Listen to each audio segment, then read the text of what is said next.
Hi, everyone, and welcome to the Remark Institute. I'm Stefano Viorlanos. I'm the director of the Institute, where I work with Sam Paul and Amy Nguyen. This is our concluding event of the year. And it's been a year that's gone from environmental politics conferences to interviews of literary authors on the European far right, from the reception of classics to Wendy Brown's Tony Judt Memorial Lecture. And today it's actually an event that brings at least me immense joy personally to get to hear Todd and Meghan talk about Gone Gone or Gone Gone. I've spent a long time trying to figure out how to intone this properly, and I'm not going to do that well at all. So Todd and I go way back. We met in Baltimore, I think in 2004. And it was always, as is with Todd, a set of questions and concepts and words that he used later for a book title, The Ways That We Stretch Toward One Another. And at the same time, it was always the sense of a shift from one domain of research to another and one style of writing to another. We worked together on 2 translations, where we had no control of the style and were instead faced with a sacred beast that we had to deal with, through 2 books of history and neurophysiology and medicine, with the style of questioning that Todd brought in was really the key part of what made both books happen, but where stylistically, again, we had relatively limited leeway. That's my fault. That's my contribution, stylistically, limits on stylistic leeway. To then all of his tons of ethnographic work, The Clinic and Elsewhere, first, and more recently his 2 books with Duke, All That Was Not Her, and now Gone Gone. And here he is, especially in Gone Gone, he is in powerful control of his own style in a manner that I particularly love. Meanwhile, Todd has moved from Baltimore to Detroit, to NYU Shanghai, and now to Montreal and McGill University. Now, The Clinic and Elsewhere was about opiate addiction. All That Was Not Her was about an older woman named Beverly, nicknamed Beverly, whom Todd followed in Baltimore and who suffered from several comorbid conditions. But Todd wrote about the form of the encounter of the 2 of them as much as the ethnographic as at the philosophical level. And then Beverly passed away, whereupon the book became also about grief. Gone Gone crisscrosses both of these interests of his. It's both about addiction and about grief, much more emphatically about grief. Its hierarchies, the times when it appears as justified or where people question whether it's justified. The way the opioid crisis on top of this has heightened certain kinds of loss and mourning.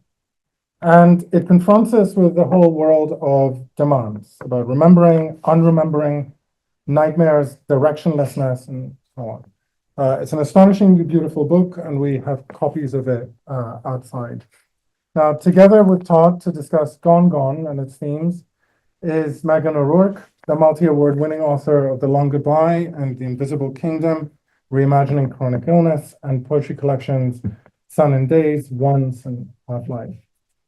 Both as a professor of creative writing and as the editor of the Yale Review and formerly an editor at the New Yorker, Slate, and the Paris Review, Meghan has shown this remarkable and intensely generous skill of enabling others and of helping them find their own voices.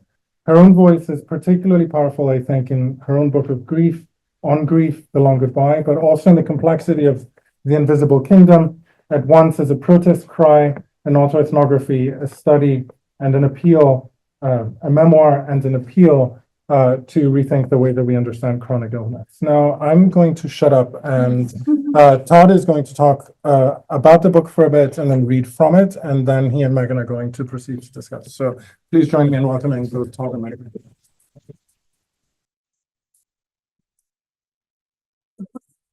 So I can't thank you enough, Steph, for this opportunity to celebrate the book and to be with you. And thanks so much for Meghan for thinking alongside me about this book. And also to Sam and to Amy for organizing everything. So I really appreciate it. And of course, I'm so grateful. I know so many of the faces around the room. If you expect to leave here thinking Todd is such a cool customer, you're going to be disappointed. I'm not going to be cool about any of this. So I just want to say one or two sentences about the book and then do a short reading. So the book is a record of loss or many losses that surround fatal overdose. It's based on field work that I did in Montreal, and specifically in Hochelaga Maisonneuve, which is the neighborhood that I live in. And it's motivated by a lot of things, but I'll just mention two of those things. And one of them was at an early moment in, even really before my writing, when I was doing this work and maybe hadn't quite gotten the nerve up to do any writing, I presented some thoughts to a working group in my department. And one of the things that I was really worried about was how to walk this line between what seemed like, at least at a certain distance, a kind of a grief that was legible, that was shared, although of course uneven, that was persistent, but that somehow was accessible.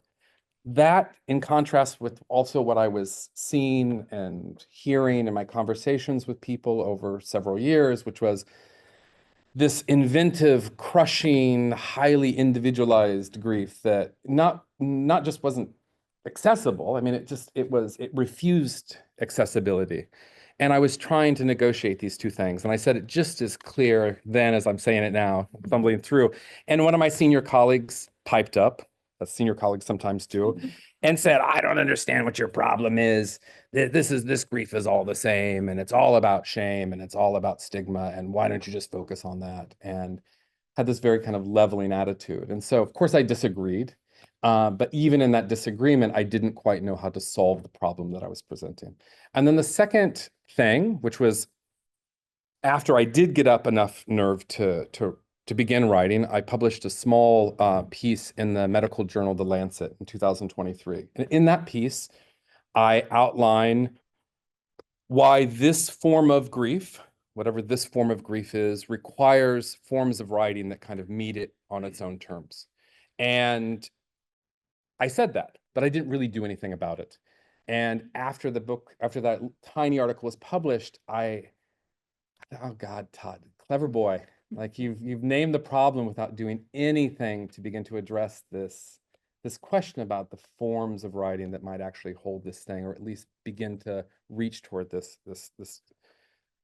thing I was encountering. So I do hope that this book is at least beginning to risk something in trying to meet that need of form.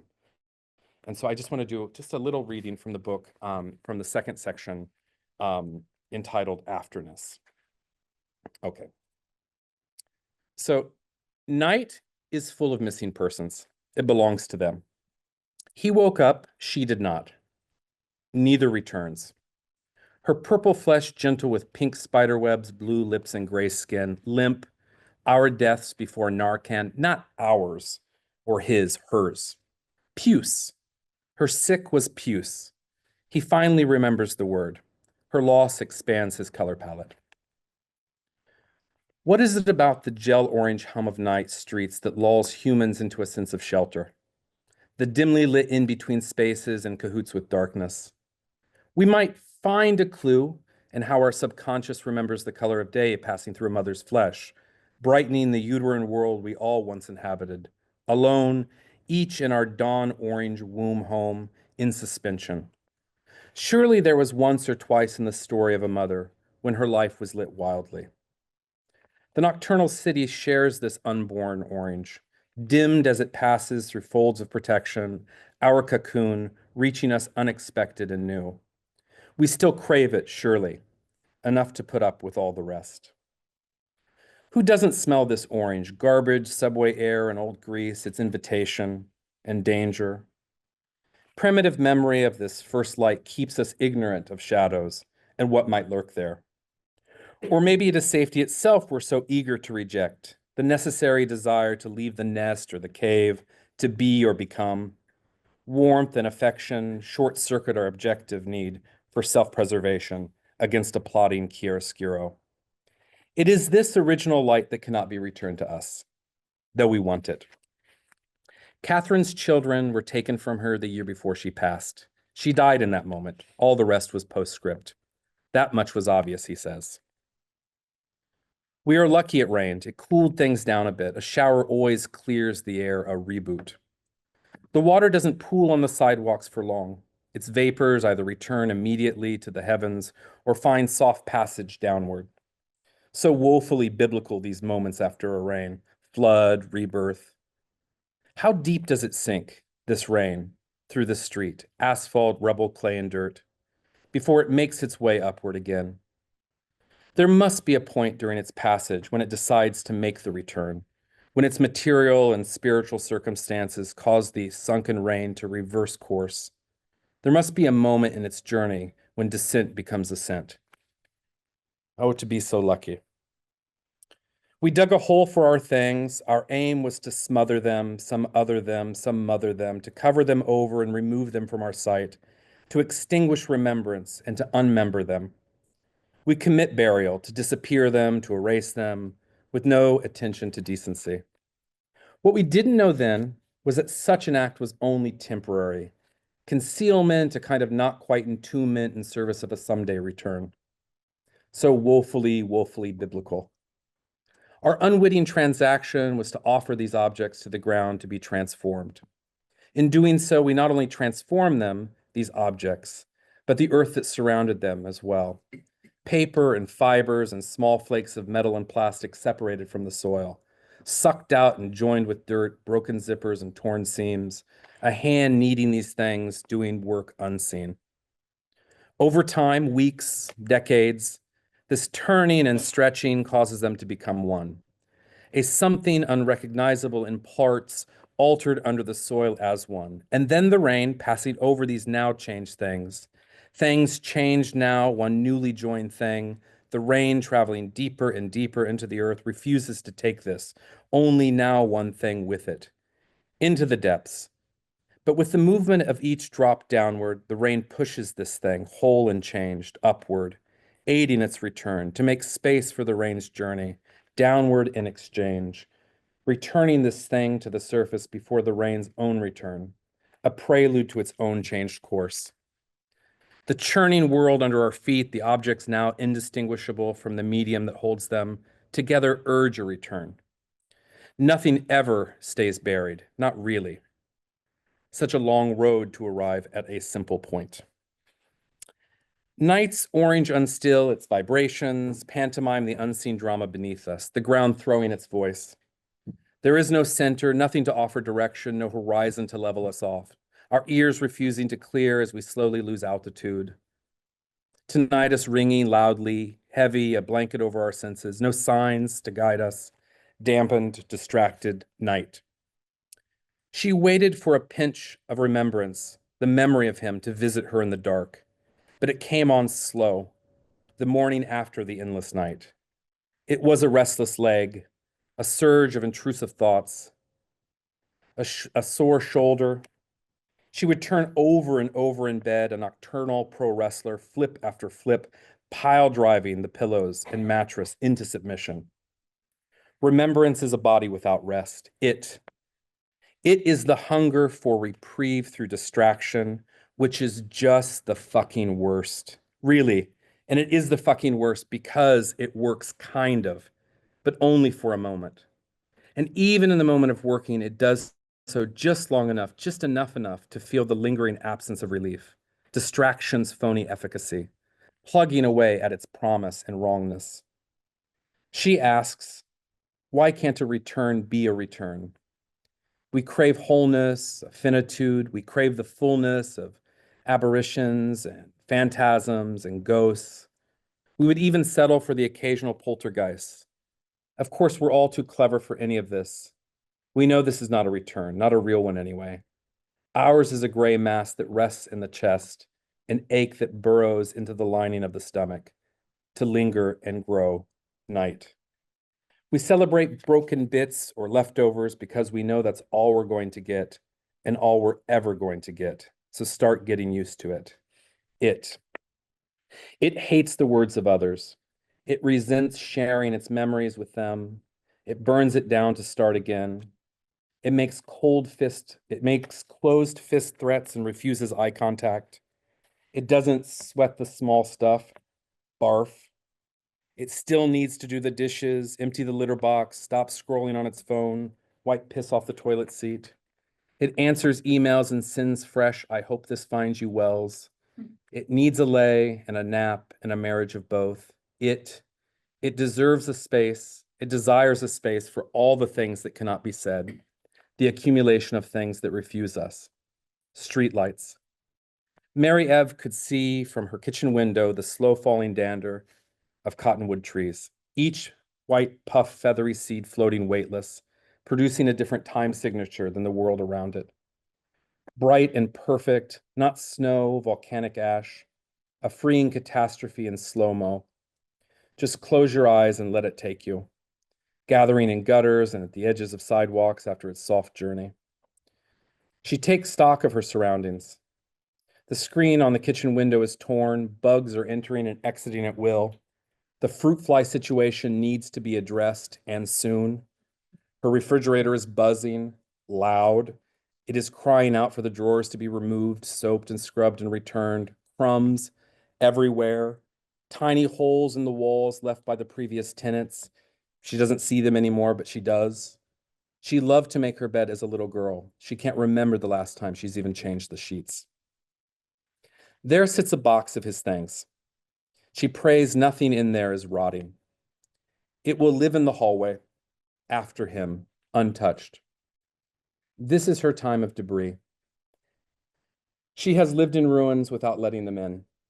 Now is her time to feel ruins. Thank you.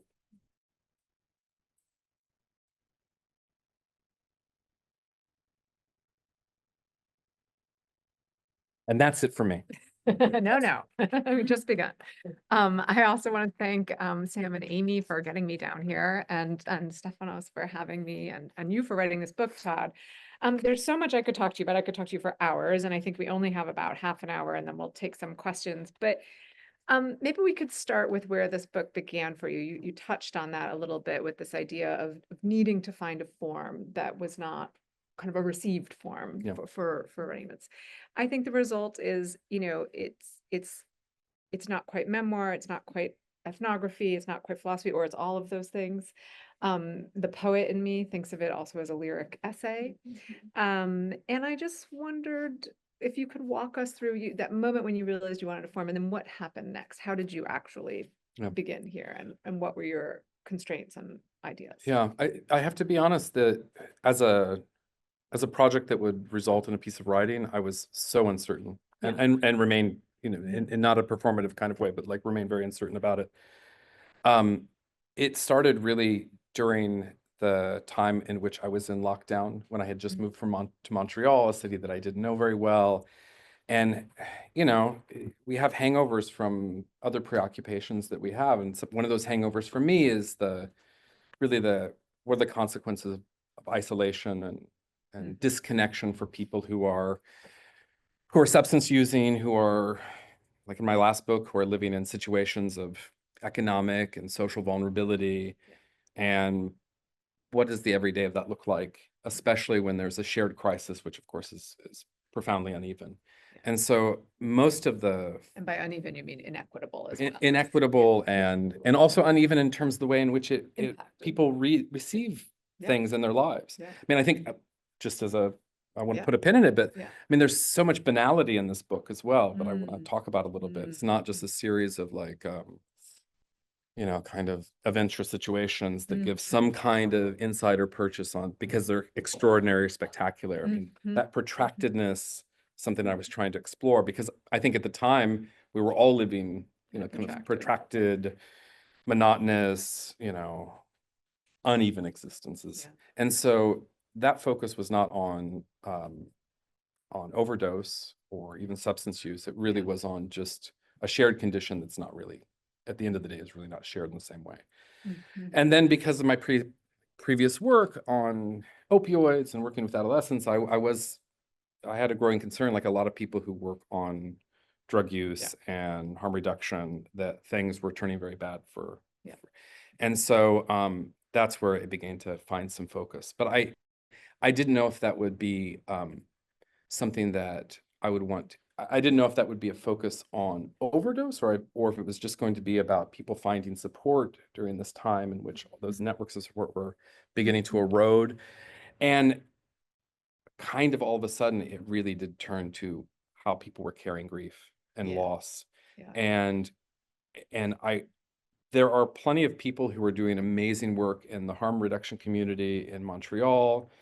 I wasn't interested in just plumbing that world. I wanted to know this other world that circulated around it. People who were touched by substance use and prevention, all kinds of stuff. But like, I really wanted to know like how this particular form of loss enters people's lives in ways that don't already have a scaffolding, whether political scaffolding, or understand really like in very precise ways the political economy of the opioid crisis, which is really an overdose crisis, which is a poisonous drug supply crisis, which then is also a grief crisis.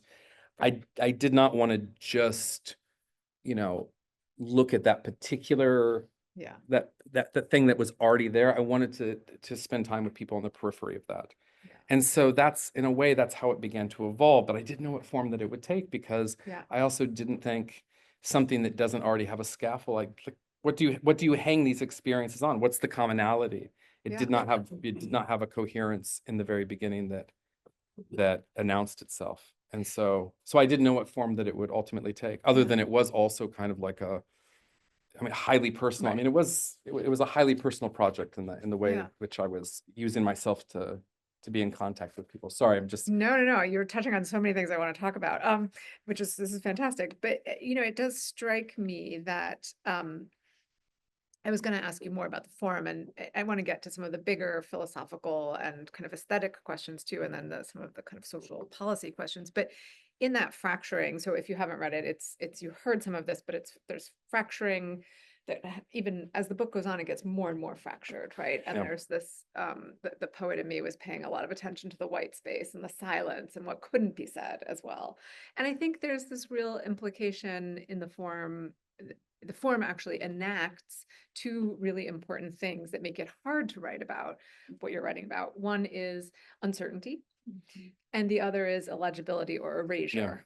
And I wanted to kind of dig into that a little bit. And because the book does get more fractured as it goes on, did that discovery come to you as you got more confident that this was your form, that you were finding something that enacted the thing you were trying to explore? I love that you say the word confidence, because I felt no confidence in this. In fact, actually, I mean, this is like the failing confidence of my greatest fear with this project and with the work that I was doing and the conversations that I had with people, some one time, some people I still see in my neighborhood. My greatest fear was that this would be a series of just so stories where I nicely, like in a tidy way, tell about particular loss felt by this particular person, and then it's contained, and then it has the like demographic specificity that kind of already orients you, like, oh, we know the factors that are shaping this particular kind of experience. I was so allergic to that, because it just did not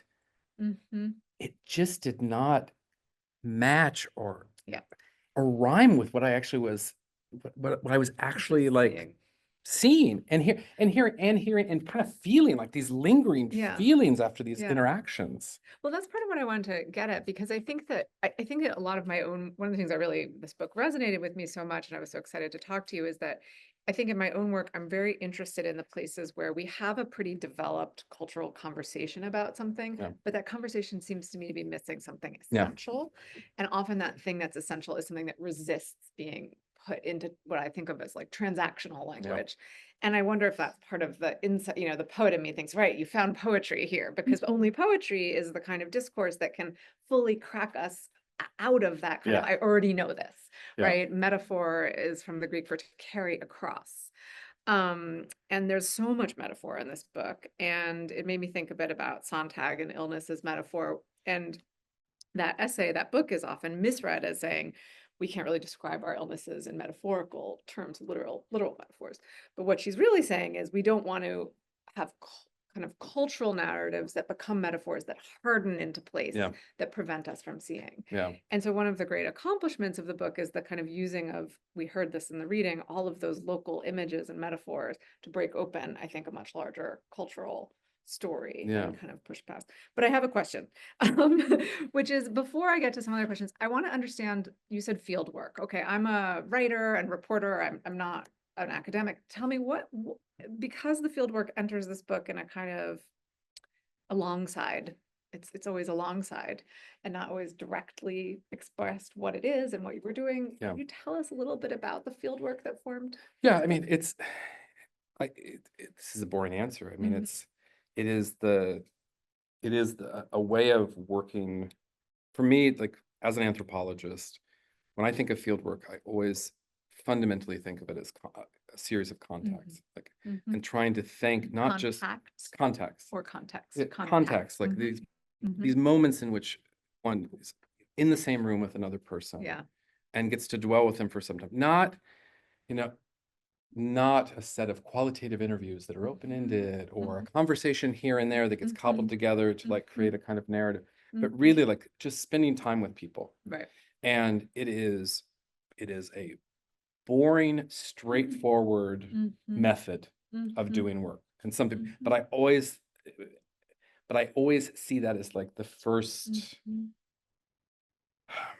first way to instrumentalize myself as someone who's interpreting things. Like that contact is that is the thing that is so necessary. And I have to say, like, over these years, not just this book, but the last book that I did, which was the story that began in 2002, that was this not quite 20-year ethnography of one woman and one family. If it wasn't for these quieter, banal, nothing finds its way into your notebook and you just go home moments, I don't think that I would have been able to write that book. I carried that same kind of approach to fieldwork into this. There were moments in which there were times I had conversations with people that, and it wasn't a concern about being extractive. Oh, I don't want to get anything out of this. This is not transaction. It was more like, I don't know what to put down, but I'm carrying something from this interaction. Yeah. And I know that I need to instrumentalize it in some ways because they are spending time with me, which I marvel at other human beings, like patience with the anthropologist who is asking stupid questions. And of course I put for those of you who haven't read the book yet, I include the stupid questions that I ask people in the text, but finding some way to actually like to take those moments where they're not significant enough to be a story or to tell the story, and then find a way to kind of enfold the affects and all these things.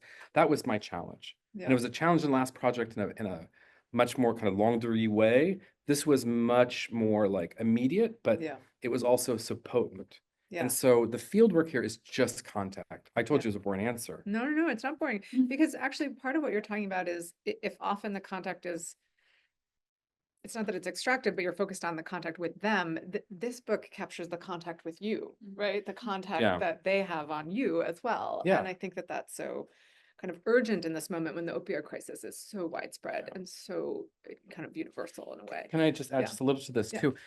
There's a kind of I don't know if I would call it a fierce adherence to empiricism in the book, but like one of the things that I'm really concerned about, and I think it's if this book has a lot of worry in it, the worries are real and they extend off the page, it's that this rendering isn't meant to overwrite anything. It's not meant to say that someone with lived experience of this or that can have a different experience of grief and loss and anger and fed upness and leaving it behindness and forgettingness. And so I'm really, that empiricism tries to include the fact that there's something particular here, but it's not trying to tell the one story.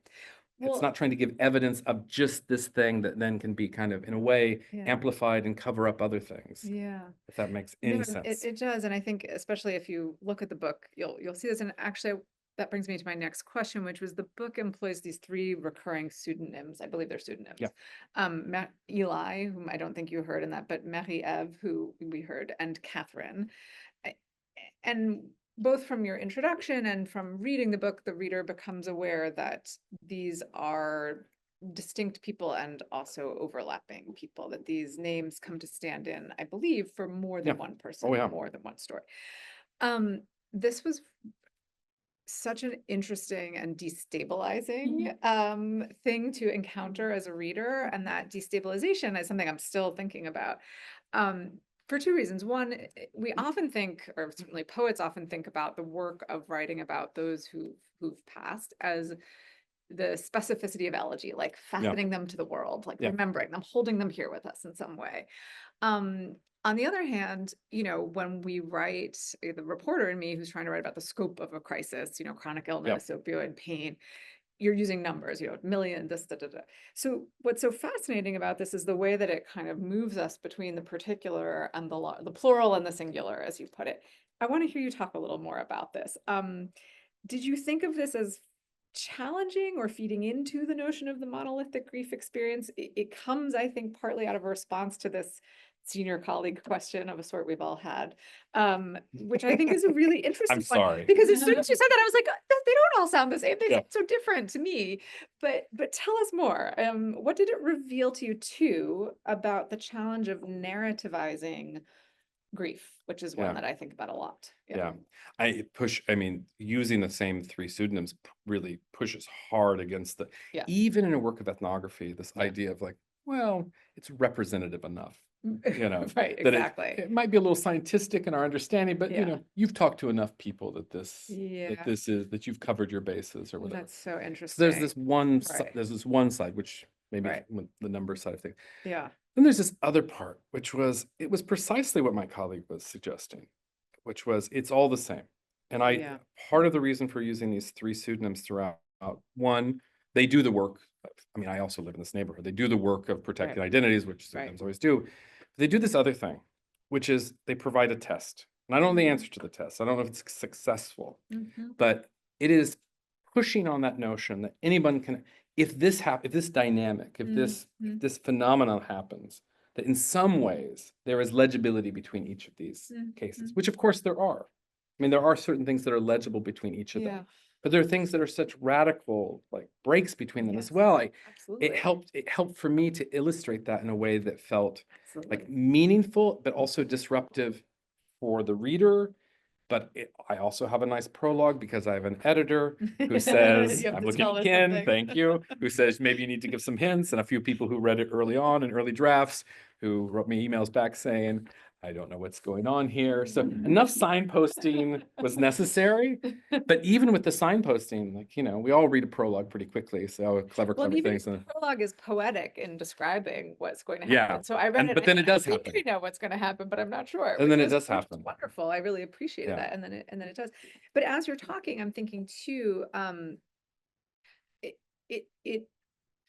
it builds contradiction into the text, right? And I think in a really important way, and it builds resistance to its own authority and its own, and as you say, the ability to feel that one text can capture the entirety of a life, a loss, but there was also public tragedy. But also kind of just to go back to this sort of sample issue. Yeah. The other part of the story is there are few people in the story. I'm talking 12, 13 people, some, they were always friends of friends. It was like a snowball sample of people who knew one another for different reasons. But even the way in which they're represented within these three signifiers, these pseudonyms in the text, sometimes there are contradictory stories and they're the same people, because over time, whatever that sense of evacuatedness, whatever that sense of something that's communicated, the next time I talk to someone, it's like, I'm not interested in talking about that. And then there's the anger, and then it takes over. So as they're representing the story, it's a form that I think, and this is maybe the way in which that trick is successful, is that it can hold different versions of the same people. That's right. But it does not advertise the transformation, and it doesn't put such a hard, because then you see like, oh, we're all within this particular geography. We're all within this particular dynamic and things. And yet the affective and psychic life, the emotional life of these people are ever evolving. you know. Yeah. And it makes it hard to then say something hard and fast, Yeah. which is, I think, part of my goal here, Mm. which is, you know, Mm. it's a hard sell. Thank you for good editors. Hard sell when you don't want to say something hard and fast about Right. grief and loss related to overdose. So you don't want to say something hard and fast, right? I just want to make sure I understood it. Yeah, no, but as you were saying that, two things struck me. One is that one of the tendencies in kind of broadly speaking, kind of American culture certainly is to kind of use the word tidy before.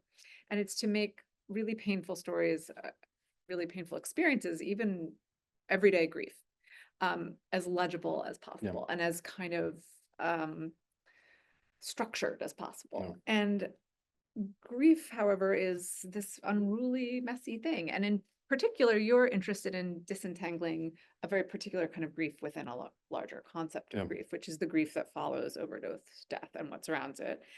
And at one point you say what distinguishes this form of grief is the intensity of regret, shame, and unease that characterizes it.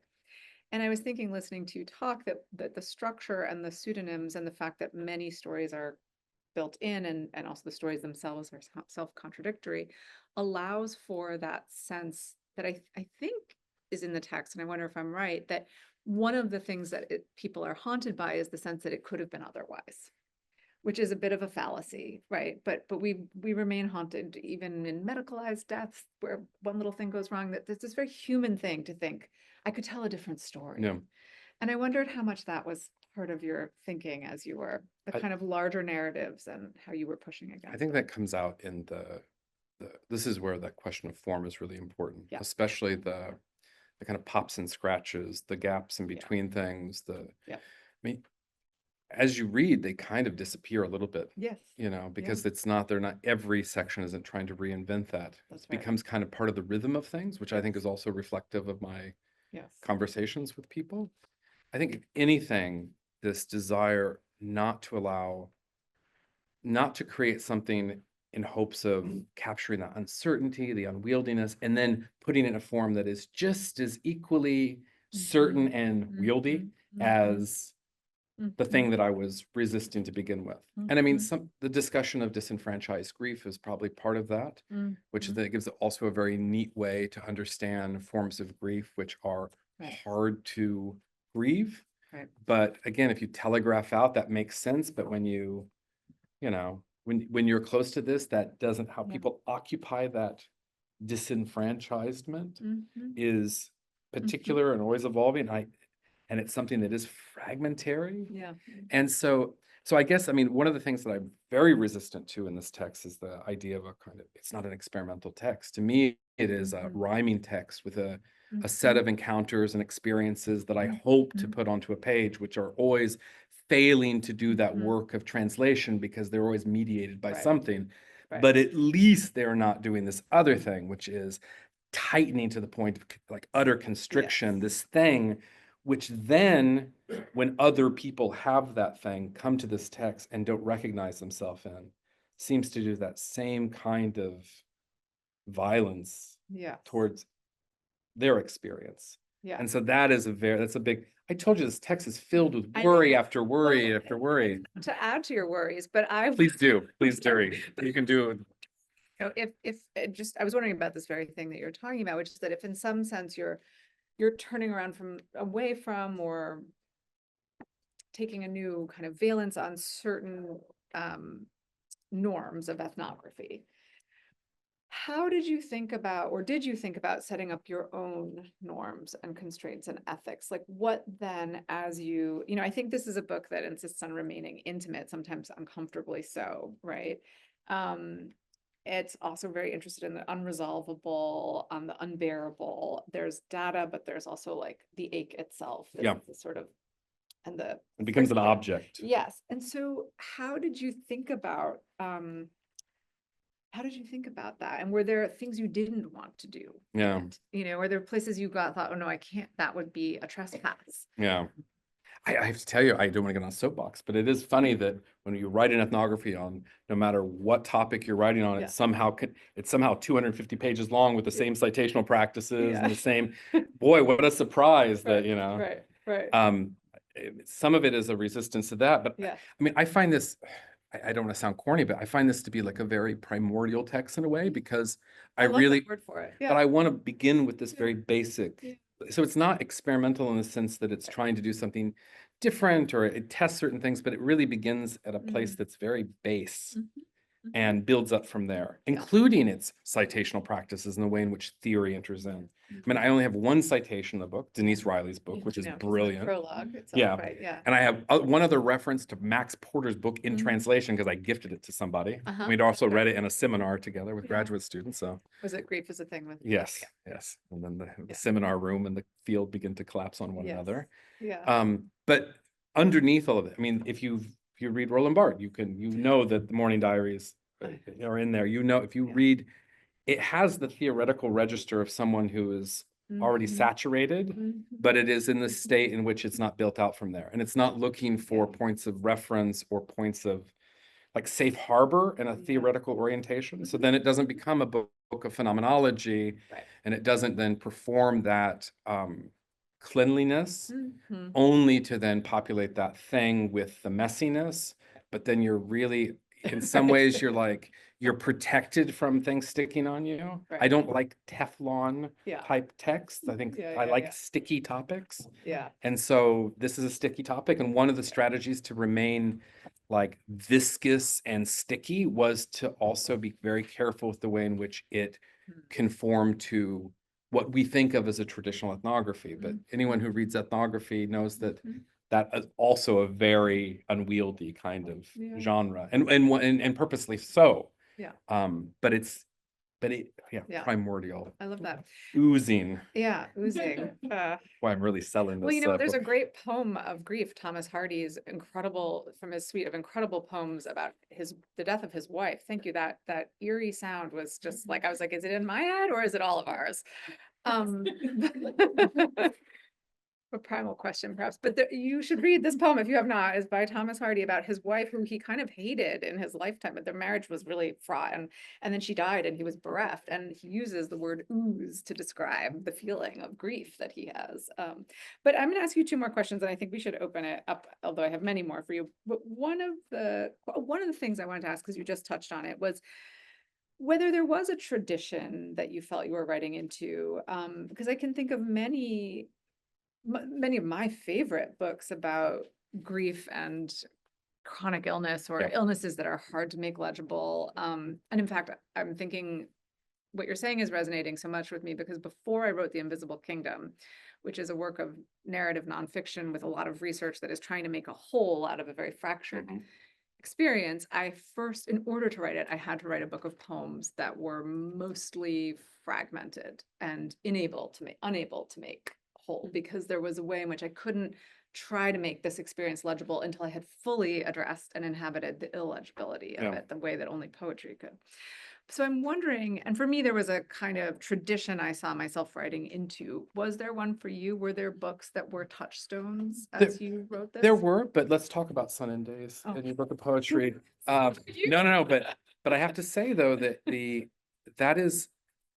that would be a good example of the way in which kind of loosening the grip on the question of overdose and looking much more like there are long passages in this book that are not about overdose. And then there are things about a life that then set the stage for something or a set of interactions that seem to be so far adjacent that they are superfluous, and they're like, is this guy writing about it?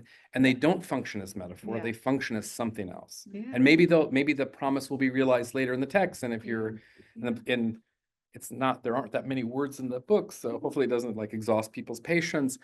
But it's that idea of making a space for a life to enter in that doesn't already conform, that doesn't already speak of the experience of chronic illness, that doesn't already speak of this register of being, or that predictably doesn't lead everything back to this moment, which Sun and Days does. A beautiful collection of poems. Really lovely of you to say. But that's and of course, there are tons of citational worries. I mean, everything from Derrida writing about Yeah. his friends over and over and over and over to get it right, never does, Yeah. to, you know, more recent work on grief, including, I think, Denise Riley's work, and Yeah. which are very, I think, philosophically inflected, but Yeah. are so careful not to, Yeah. you know, overstate the armature in which all of this stuff is held, which is, yeah. I want to open it up for a second, but I want to say, it was quite powerful reading the book, and quite powerful reading in particular the way that you tease out, and maybe teasing out is a good verb for much of what you do in this book. The complexity of, you know, anticipating someone's death, experiencing relief, but also experiencing grief at an overdose death. And that there's a particular section you didn't read from it, and I'm looking for the quote. There was a particular quote that Hanging out by the port of Montreal. yeah, and then this irony of the effort to find relief, right? And there's so much slippage in the feeling it's so unstable, and that deeply resonated. I told you guys this when you asked me to come, but my cousin died of an opioid overdose, the end of the pandemic, and my cousin and his mother, who are very close to, were talking about some of how they talked. This book reminded me of that sort of slippage from the kind of hyper focus on the moment to the big, to back, and the contradictoriness of it all. And I wonder if you, this is a really perhaps banal question, but if you have readers in mind for this book and who those readers are. Well, two things. One, just to address more specifically the content of what you're saying, this is also part of the title of the book. I mean, that idea of it's not just being gone, it's this slippage before the slippage, and it's seeming, and the weird clairvoyance in retrospect that happens. Of course it was going to happen, but then could it not have happened? Then it could not have happened. And then also the book is bookended by the story of one man who, I mean, the story is so, and it happened before the pandemic. You know, he loses his partner, she overdoses, he's poisoned, he wakes up, she doesn't. And then it is just like, what is the daily life of someone who's living in this regret, in this after? And then all the questions of, you know, complicity and all the things that arise for someone who's, you know, living his life. And but it's that kind of slippage before a slippage that I'm precisely interested in. I have to say that the reactions to the book by people who have had family members and friends, and I think this is also everyone wants to write a book for everyone, but this is a book that it is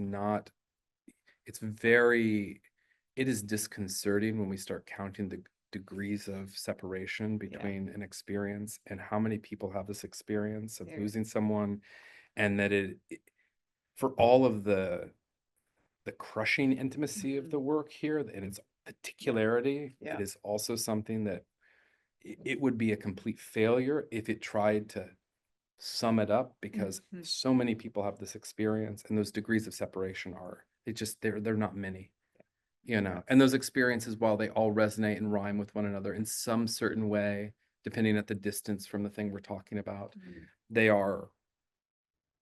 there's no map of how you're supposed to deal or think about or communicate. And in a way, all our attempts to make one don't do anything, right? That's in a way of the most we can respond is to make a cartography of the impossibility of the map. You know, but there is one plot point on that map, which is this moment, and it's this moment in relationship to a drug.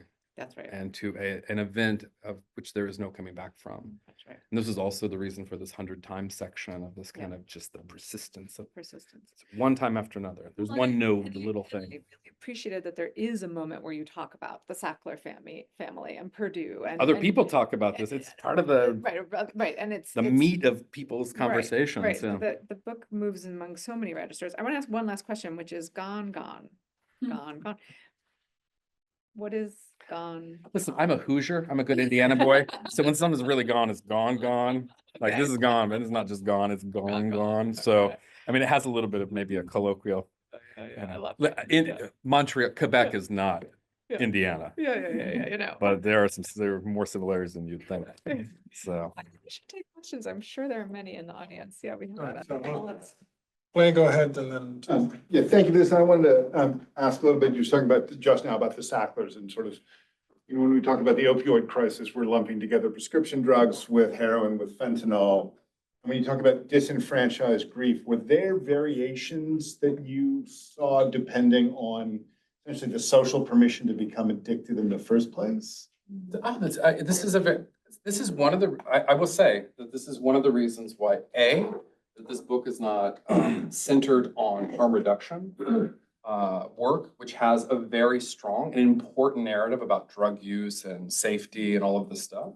Also does not cut a very narrow path through this larger category of disenfranchised grief, which includes suicide and a lot of other things, as the way in which it's now circulating as a category of understanding forms of grief that are difficult to grieve, but difficult, like in giant scare quotes.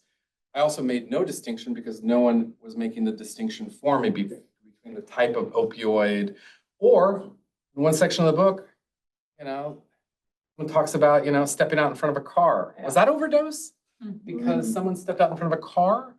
Is it overdose because someone's like abusing alcohol and then they die, but now that you're in this support group and everyone's looking at one another kind of side eyes, like, what's this guy doing here? Like, where are those lines drawn? I wasn't interested in drawing them myself because I'm not interested ultimately in this book doing the work of that, addressing the larger political economy of overdose and drug use, because there are people doing that work and they're doing it really well and they're continuing to do it. And I'm a strong believer in a text not displacing. There's also incredible work, like memoir work, of people who have lost loved ones, not trying to displace. You know, it's not an overriding. And I'm trusting a reader to also recognize that. If the first thing that a person says when they read this is, you need to talk about the Sacklers more, it's like, well, I should talk about the Sacklers, but that's not the work that this is doing. And it's the space where I am seeing something that is not that question of grief that can be freed from these larger political currents and yet still in some way connected to them, to me is like a really important space to work in. And to find some register for that in writing, successfully or unsuccessfully or whatever. Right. Thank you. Could I ask you to introduce yourselves when you're asking a question? Thank you. Ed Cohen, Rutgers University. Hi. Yeah, I hope this isn't going to be like a senior colleague thing, but so let me just say what's happening. This morning I went to a funeral of one of my best friend's 30-year-old son, who died suddenly on Tuesday for unknown reasons. It doesn't seem to be, he wasn't an addict, but they don't know. And the toxicology report will take 12 weeks. And so we're in this space of not knowing.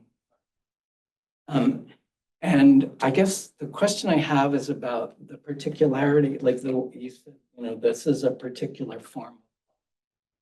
And then, but then, and these questions about disenfranchised, which I understand. But I'm also wondering, and it has to do with your question about who's the reader and the particularity, like my listening to you now, even though that is the addiction part of the story is not the story, I am fairly resonating with the loss, the question of the loss and maybe even the everyday grief part of it. And it makes me think of, my dissertation advisor was Renato Rizaldo, and he wrote a book, an essay after his wife fell off a cliff called Grief and a Headhunter's Rage. And one of the things that he says in that piece, that he learned in his grief, that there are an invisible community of grievers that exist at all times, that until we enter into them, we don't know that. And what I was struck by, I haven't read the book, so I don't know, but in your reading and in your discussion, I'm wondering if it's the disenfranchisement of the griever that is the question here. Because what I know from just this morning is that when you have communities of grievers, it is a completely different phenomenon. And so you know, I'm just sort of wondering that question about the readership and the particular, like giving voice to that and finding the community of others who have that experience. I'm wondering, in your writing of this, like, you immersed in that yourself? Like, is this, or, you know, I mean, like, I read an autoethnography, I get but like, was this a grieving for you, for the people that you've been with? You know, that you've contacted in your, or? Yeah, this is there are layers upon layers of this comment. Thank you, Ed, for being here and for this question, comment. I have to say that what troubles me is the certainty that comes with the knowledge that an opioid was involved with the death. Yeah. And like how that is an unexamined form of certainty, and how that suddenly you would think that that would link you to a network of fellow grievers, but it might also separate you from the forms of shared grief and loss. And that tension, there's no answer to that. There's no one way in which that works, one dynamic. But I think that's ultimately the worry about the reliance on that certainty. And the story that you're telling about psychology reports and family members, and I spent time with, not with people who were using, few people were substance using, but most of the people were grieving people who used them. So I didn't discriminate between. Also the idea of using substances and what counts as addiction. I don't think the word addict appears only in speech that's given in this text. But that idea of that connection to other people is not a given. What I saw in my conversations was a lot more isolation, which is devastating. It ain't great. It was devastating to see. And these are even people who I know because I was told you should talk to such and such because I know that they lost somebody and da. So even there's a network of connection that made my conversations possible, and yet I'm not mistaking that for a network of care or support. And it is the scarcity of resources to support people who live in that ambiguous space of grief is incredible. And so maybe part of the desire for readership is also not to narrow a readership to just people who have lost loved ones to overdose, but to think about. Yeah. So, lovely question, difficult one. Eric? Eric Kleinenberg, I teach sociology here. Mind if we shift gears a little bit? Switch gears. It's funny though, because I was thinking about Renato Rosaldo, talking with my neighbor and colleague here. Nice. Renato kind of moved away from anthropology, and just by the time we became close, he was just a poet. And so this is another version of the gone question, which is about your relationship to ideas and craft. And so what I'm curious about, so I'm a sociologist and ethnographer, which means I have credible envy all the time about the freedom that medical anthropologists have. It takes a lot to get out of orbit, but you did it. You know, you've escaped the orbit of even medical anthropology and ethnography. And I wonder if it's a gone thing for you also. Like, having done this, does it make you think there are ways in which you represented conventional ethnography? Made me think, oh, maybe now you've found another way to get at deeper truth. And what you're saying is there's something inherently limiting about the capacity even of some experimental ethnography to tap into experiences that you want to convey.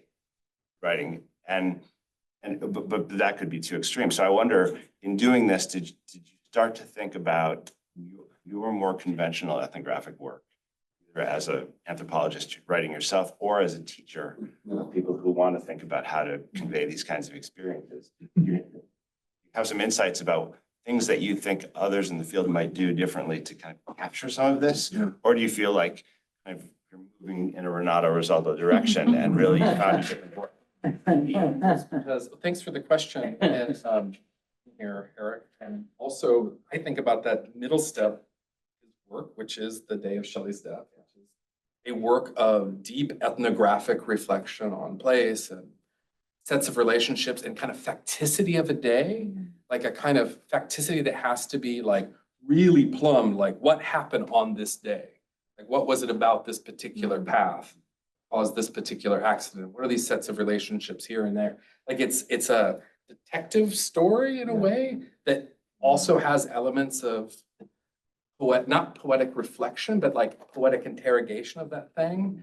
So it's a kind of middle, that book in particular is like a middle form of that. I guess this is all I'm gonna say. And is that for me, it's not really a question of what ethnography can and can't do in the forms it takes. It really is a question of what's my relationship to the genre? And I have to say, and I wish she was here, that Molly Young did me a huge favor like a week and a half ago by saying this book doesn't really fit nicely squarely within any genre. I say ethnography and essay, but it might be prose, it might be poetry, it might be memoir, it might be some other thing. But its relationship to genre is the one that's disrupted, not just the fact, because the ethnography part for me, I'm so basic. Like I really am just the most basic field worker. You know, I was trained by people who were also basic, you know, in the way that millennials and use that word. So, but like, so the foundation is always the same. It's just, I think the invitation to try to think less about genre and much more about what the requirement of a project is.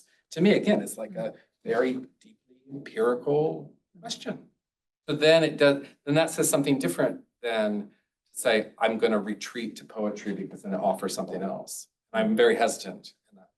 I'm not a poet. So it isn't just that occupying that position, but it's trying to think less with genre, much more about what do I want a project to do? And I will never write a book like this again. I'll write a different book, with a different form. Just like my last book was playing with form in a different, trying to think of the between space of two people. But it was also deeply empirical and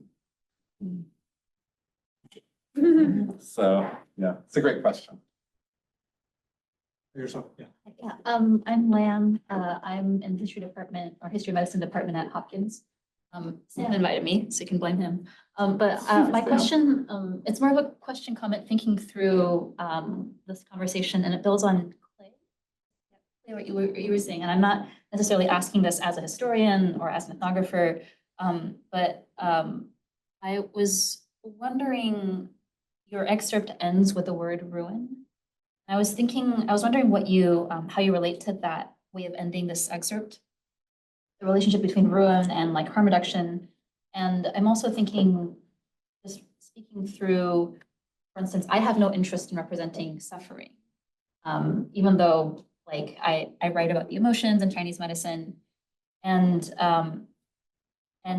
so I'm just kind of thinking through this a little bit, especially with Clay's comment and the service that you went to this morning. Sorry. What's your name? My name's Ed. Ed. Sorry, Ed, not Clay. Ed. The last support group I went to was probably 2 years ago, and my partner at the time had a manic episode, and I joined the group. It was for parents of children who have bipolar depression, suicide. And I cannot tell you the amount of joy that we had just looking at the other person and being like, we are fucked. Like it was this kind of, it's indescribable. It's not, when we weren't grieving, we were just like, we have no idea what to do. We have all of our problems are different. The parents were looking at me being like, yes, leave. And I was like, you were telling me when you were trying to save your kid, but you're like, this person, yeah, leave. So, and there was this kind of, again, I'll never see them again, but that relief was it was true relief from my own anger. And so I'm thinking about that, the kind of impossibility of representing that, the kind of ephemerality of that. And again, as someone who is a scholar but has no interest in turning that into an exercise, but also really relating to the way you ended that excerpt with ruin, because sometimes to watch someone destroy themselves and destroy the process, there is a kind of, it's not episodic, that ruin will always be there. And even with gone, it's never quite gone, right? So So I just really more of an invitation for curiosity of ending that lexic with ruin.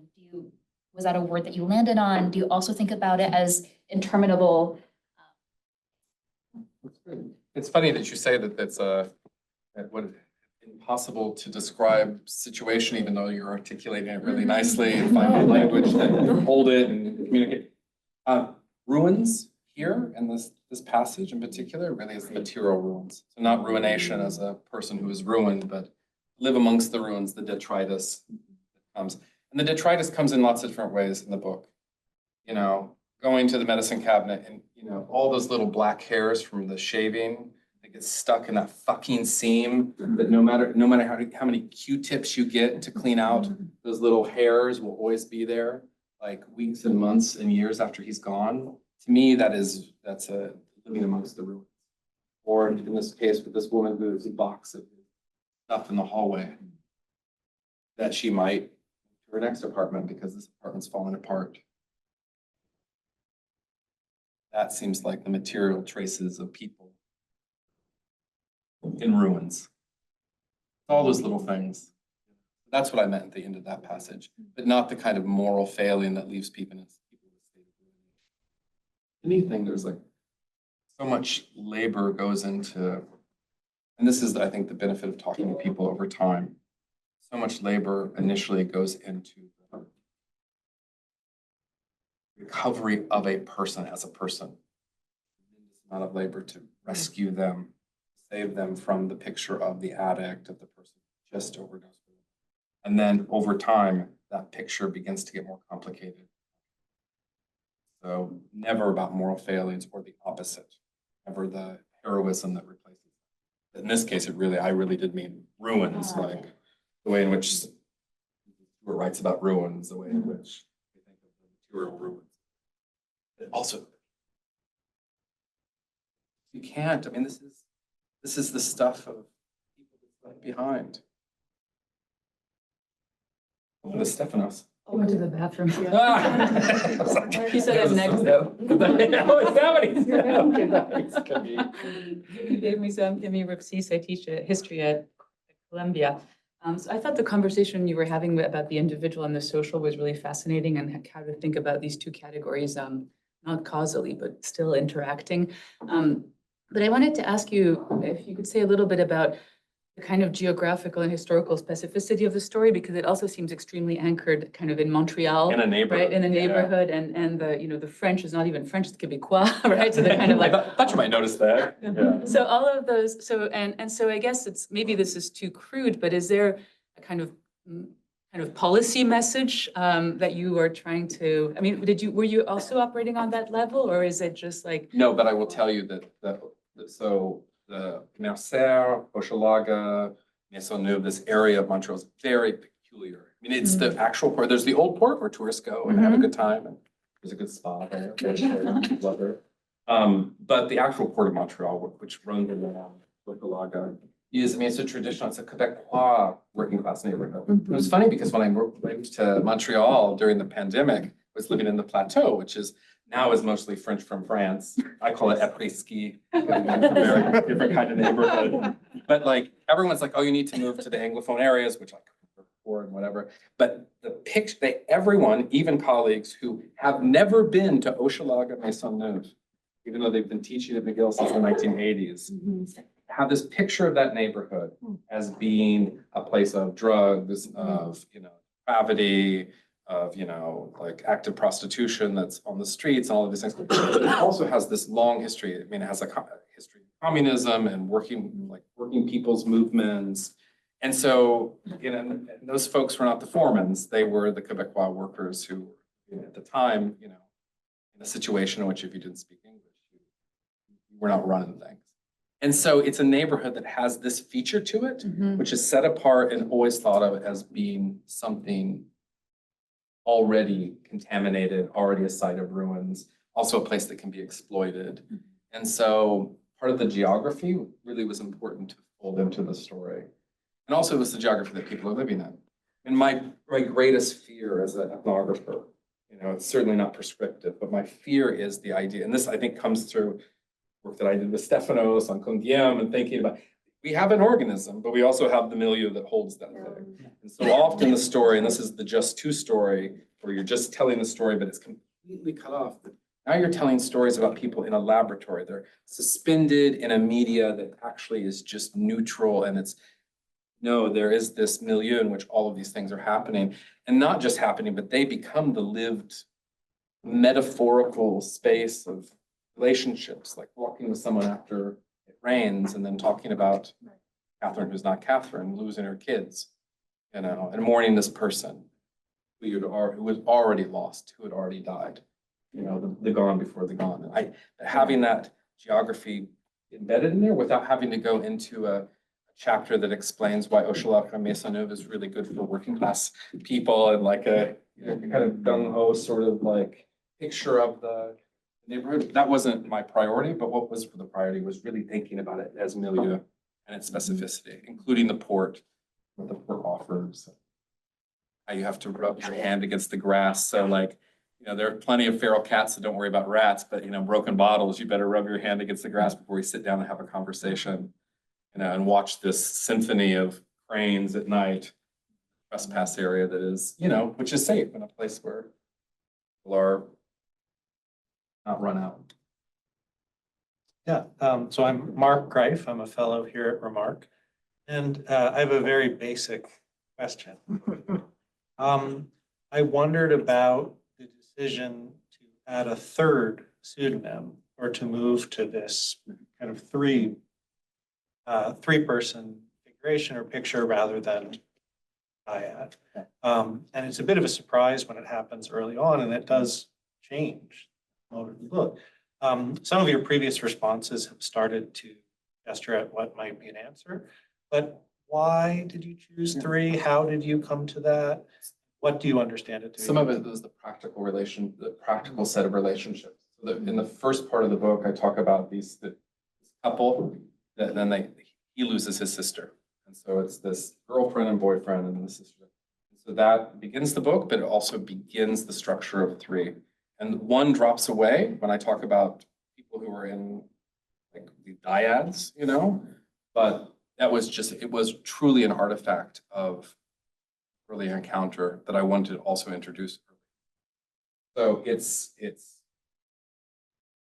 utilization is really also reflective of sets of relationships that were already there, as opposed to like shaving it down to three, and not talking about other sets of relationships.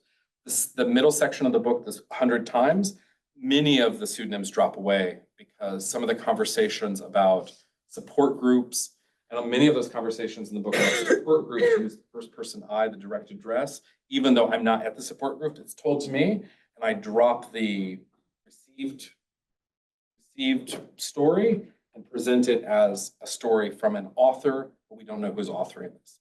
So it uses a different tactic, I suppose, to maintain the force of what's being said, rather than a series of reported speech quotes that begin to just lose that thing, whatever that thing is, of their force. And so, but the threes were really, that was an easy answer to a question because it's not a very clever thing that I did. You could answer questions when you're not. Is that what we're ending on? I was like, no, one more. Can you get the last word? Ken Wissaker, The editor. I was really interested in just thinking about genre, the discussion about experimental, because I think of this as an invented genre. You kind of made up a genre as you went, and then you didn't think of it as experimental, you just thought of it as the genre. And Meghan, when you were talking, it was like, oh, here are some genres, and here are some experiments you could have with a genre to move it from there. And I'm just kind of curious about that difference between starting with like, oh, is this elegy? Is this a personal narrative? Is this, and then it's experimental because I did this with it, versus I could write this anyway, and I'm just going to invent some way of telling it. That's not an experiment, even though for me, I thought it was an experiment, but because I always feel like when people want to invent their own genre, it's a higher bar because there's nothing somebody can recognize what you're doing, it either works, like obviously this one does, but then other times it just like, well, no. Whereas if you do something that's very in genre, a recognizable ethnography, it can be kind of, or history or whatever, it can be kind of boring, but people will be like, yeah, you know, that's fine, that's good. And as soon as Were you you. looking at me when you said that? I thought you might agree. I do agree. You have I do actually agree. Yeah, I taught a do lot of agree. Yeah. people do it. Yeah, so I was just interested in experimental and your disavowal of that and the kind of way that it might work in thinking about genre here. Maybe it's also another form of plural and singular. I think that might be it as well. I feel, I try not to disavow anything. I don't have the confidence to disavow anything, honestly. I think it's work, I think maybe working with a kind of productive multiplicity of genre and also in a genuine, like I say this very genuinely, I think you can relate to this, trying to find the right form. And so if there's any experimentation, it's really the testing and trying to find a form. Because not many words, and I remember I sent an email to you, Ken, and you said, how many words is this text? And I said 8,735 words or whatever it was. And you wrote back and you said, really? And it's this, because that test was partly trying to parse and use the space and that's, but it was a long, it was a lot of testing to find the right register of those 8,700. Did you write more? Oh, God, yeah, and retracted things and abandoned things and then read things aloud and then just thought, no, there's no way that will ever make it to print, and then abandoned the entire thing. And thought, I've got other things I can write. I'm a big fancy professor in social studies of medicine department. Why am I doing this to myself? No. So There it's a was, sign you're on the right track. Why am I doing this to myself? It's always a question you have to ask. I hit the neuroses button a lot when it comes to these things, so don't worry. You don't have to fear. So why don't we continue this outside with wine and some cheese? Before closing, I want to thank both Amy and Sam for a year of endless evenings of doing.